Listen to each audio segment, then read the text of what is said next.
Okay. 1:50 in the morning. My voice is still pretty much shot. Construction Stories Part 50... Frick. 7? Disrespectful authority. Okay, the first thing that happened tonight was Amber and I were chilling, waiting for the day to start. We're just like, what's up? Yeah, cool. And we're just waiting for the day to start. We're switching our normal boots with rain boots. We're switching our pants with rain pants, rain gear, whatever. But because of how nice the weather was, supposedly, we decided not to put on our rain pants just because, you know, it's an extra layer and it's really annoying, and if it's not raining, it gets in the way, blah, blah, blah. So we don't put it on. First half hour of work, we are moving burlap that is soaking wet, and we have to pick it up with our bodies and hug it close to us and take it out and carry it, and basically we got completely soaked, like bottom half, within the first half hour. It was ridiculous. It was just stupid. And we didn't put on rain pants for the rest of the night because it was unnecessary. Second thing that happened was we were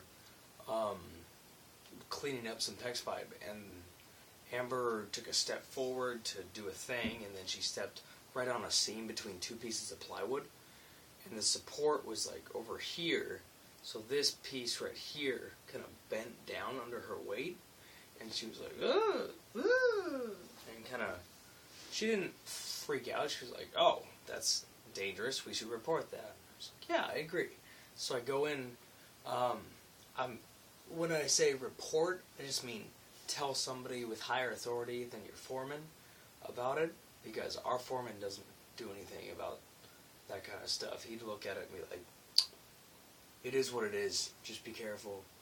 But anyways, so I was walking, putting away a magnet, and I saw a guy that I knew was higher than Donnie, and so on my way back, I kind of turned, and him and another guy were talking in this room.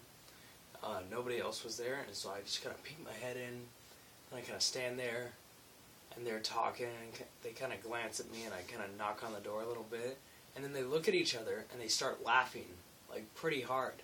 I'm like, what did I do? Oh. And the guy's like, Nolan, you're in construction, man. Knock the door down. Like, swear at us and stuff. And I was like, huh. So I kind of look over and I see the door, and I just kind of kicked it a little bit, and then I told him about it, and then he told somebody else about it, and I don't know, they might do something about it, they might not, I have no idea.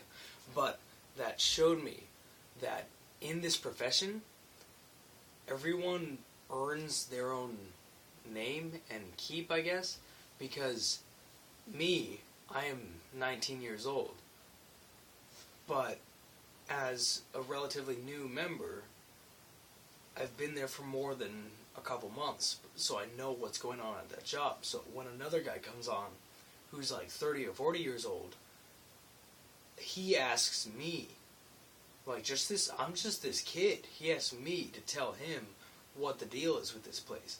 And that kind of showed me when that foreman guy was like, oh, just knock down the door and swear at us and stuff. And it just kind of showed me that everybody is really just completely equal in this world.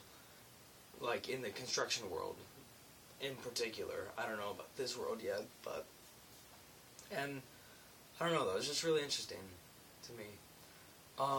Also, third thing that happened was we had some PEX pipe about this long, and it was just laying on the ground. Donnie picks it up, and he's like, what, is this yours? Oh, no, it's not mine. Okay, I'll take it. And then he takes it out. He goes outside the pontoon, and then I hear what sounds like a bugle. Just... I'm like, what? And I look outside, and Donnie's standing there with a pipe, and there's nothing that would make that noise. And so I'm like, Donnie, is that you? He's like, oh, yeah. And then he starts walking that way, and I start walking that way. And as I'm walking I just hear like this horn trumpet thing just going, and it's really funny because he's just blowing into the end and it's making this noise, and that makes it funny. I'm going to go take a shower, and then I'm going to play with Legos, and I'm going to draw a picture, and then I'm going to go to sleep. Stay classy, San Diego. Good night, guys.